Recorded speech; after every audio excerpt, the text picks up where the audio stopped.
Hey, this is Matt from InvestiQuant. Today is Monday, June 7, 2021. This morning we saw fairly flat opens across the market and a little bit of selling coming in after the open. But since then we've been consolidating. If you look at this top left chart, this is the S&P. You can see we opened here right around where we closed at on Friday. We sold off and we've just been going sideways most of the afternoon, trading below where Friday was at. If you look at the one underneath that, that is the NASDAQ. Very tight range here, kind of just consolidating below Friday's closing price. But what we're going to be looking at this afternoon is what has happened historically when you open within the prior day range on a Monday and at 3 p.m. you're trading below Friday's closing price. So going into the close on Monday, you are trading below the prior week closing price. So let's go ahead and set that up. I've got all four instruments selected here. The entry time is based upon entering the market long at 3 p.m. Eastern Time.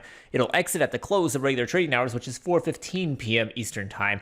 Now, as I said earlier, we opened within the prior day range. I'm going to use that for an opening filter here. Opening area, open in prior day range. And then I'm going to go to the post-open filters, and I'm going to say that the 3 p.m. price is below the prior session close. To do that, I need to go to the intraday close versus daily levels and say that the intraday close is less than the prior close. So if I hit equals there, equals next to less than prior close, that will add it to the test. Next, I want to go into the indicator section, put us in a similar market environment. We are above a 10, above a 200-day simple moving average. And lastly, I want to say that today is Monday. So I'm going to hit equals next to Monday on the day of the week. And now I can hit view results.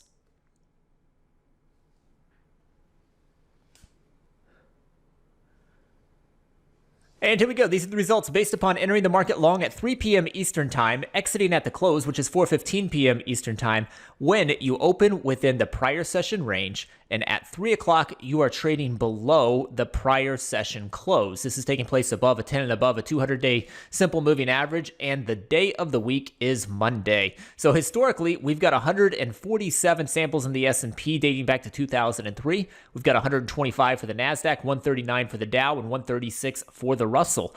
And looking at the win rates on them, they are all skewed towards the upside. So S&P coming in at 65% of these have closed above that 3 p.m. price. For the NASDAQ, it's 60%. For the Dow, it's 60%. And for the Russell, it is 65%. So nice win rates across the board there.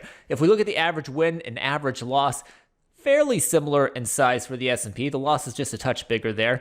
For the NASDAQ, the loss is a little bit bigger than the average win, whereas for the Dow, it is pretty similar in size as is the Russell. So Russell and Dow, pretty similar. The S&P and NASDAQ have a little bit larger average losses compared to their wins. But looking at win rates on those are fairly strong for a Monday afternoon where you're trading below the Friday close in a bull market and you opened within the prior day range. So hopefully you found that helpful. Good luck the rest of the day, and we will see you next time.